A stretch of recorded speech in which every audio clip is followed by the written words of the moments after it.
Beauty is nothing without brain. 두뇌가 없는 아름다움은 무의미하다.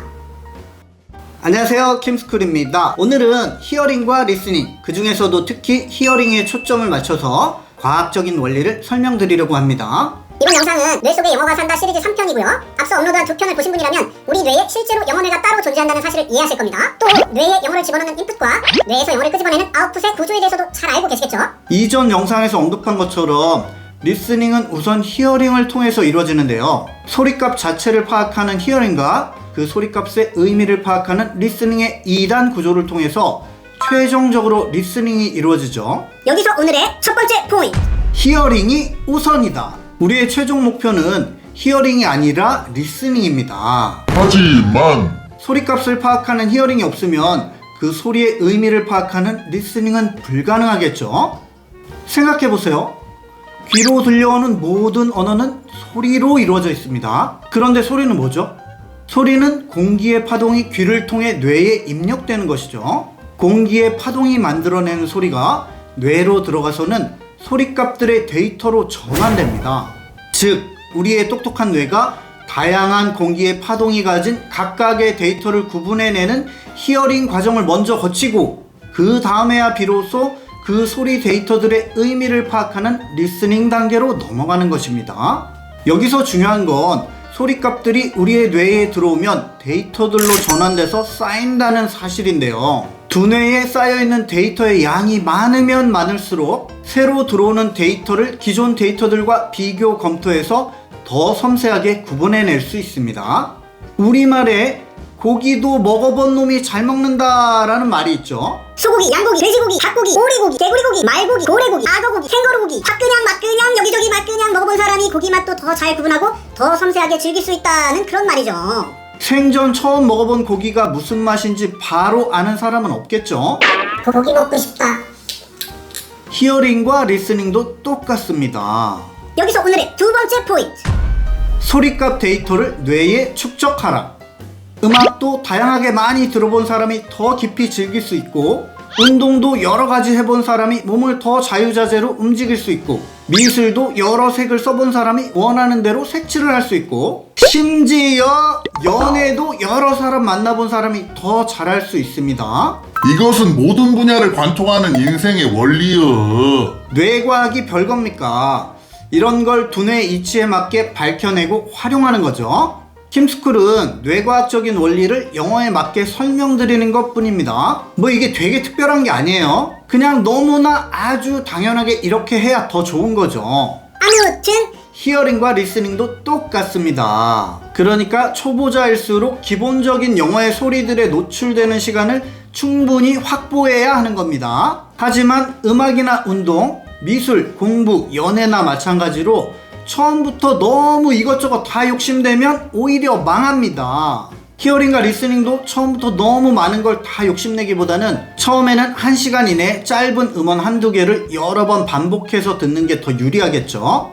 1시간이 너무 부담되면 5분짜리도 괜찮습니다. 첫 만남부터 결혼을 할 수는 없잖아요. 처음에는 짧은 음원을 자주 들을수록 좋습니다. 이때는 처음부터 내용까지 다 파악하려는 욕심은 일단 내려놓고 뇌 속에 영어의 소리값들을 수집해서 쌓아놓는다는 생각으로 그냥 짬날 때마다 편안하게 들으시면 좋습니다.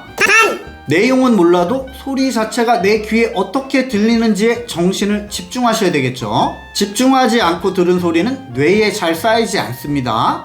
본격적인 리스닝 스킬에 대해서는 또 다른 영상에서 소개해드릴 기회가 있을 겁니다.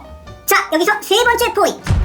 소리값 구분 능력이 영어 실력에 결정적 영향을 미친다. 소리를 구분하는 능력이 외국어 실력에 결정적인 영향을 미친다는 사실은 이미 많은 연구를 통해서 밝혀져 있습니다. 2개 국어를 구사하는 사람들과 모국어 하나만 구사하는 사람들을 각각 두 집단으로 나누고 이 사람들에게 전혀 새로운 외국어에서 알아듣기 어려운 소리들을 골라서 들려주면 어떤 현상이 일어날까요? 2개 국어를 구사하는 사람들은 모국어만 하는 사람들보다 처음 듣는 외국어의 어려운 소리들을 훨씬 더 잘 구분해냅니다. 이런 논문들은 이미 여러 편이 나와 있어요. 귀명창이 명창된다는 우리말 속담이 정말 과학적이죠. 스승의 노랫가락을 섬세하게 잘 드러내야 잘 따라서 훈련할 수 있고 노래의 디테일이 살아나서 명창이 되는 거겠죠. 이것은 뇌 속의 영어가 산다 1강에서 살펴본 것처럼 우리 뇌 속에 소리값을 전문적으로 구분해내는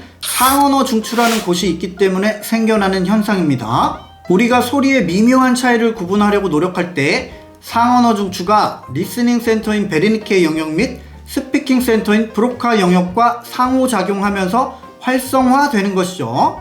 즉, 사람마다 소리를 구분해내는 이 능력이 다르고 소리 변화에 민감한 사람일수록 외국어 소리를 구분한 다음 자신의 입으로 발음하는 능력도 좋다는 겁니다. 여기서 오늘의 마지막 네 번째 포인트. 영어의 소리값은 다양한 요소로 구성되어 있다.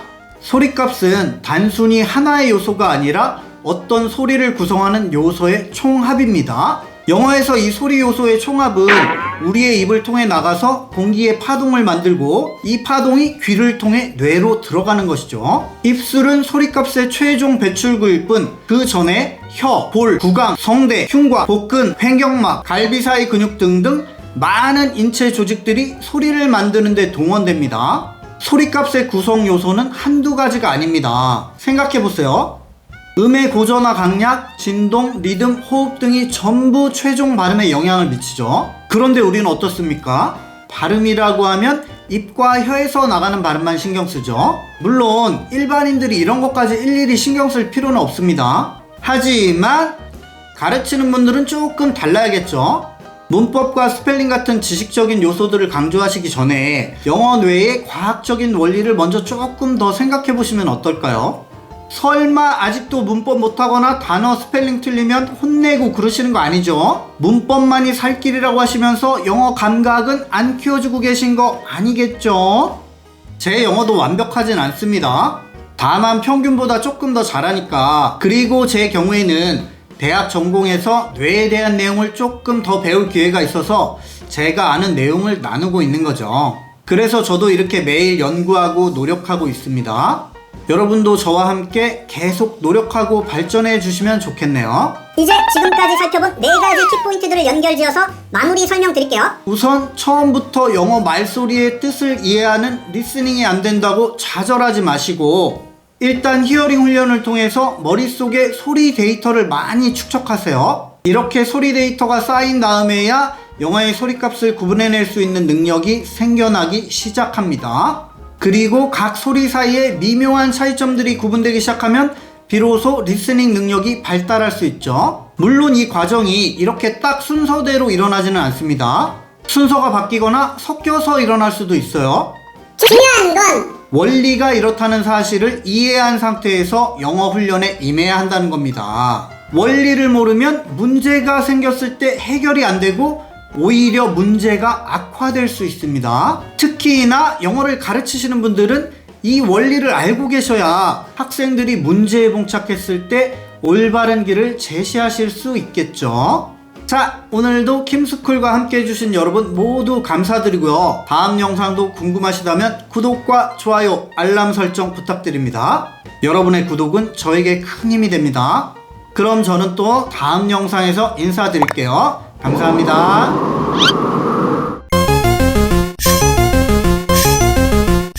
킴스쿨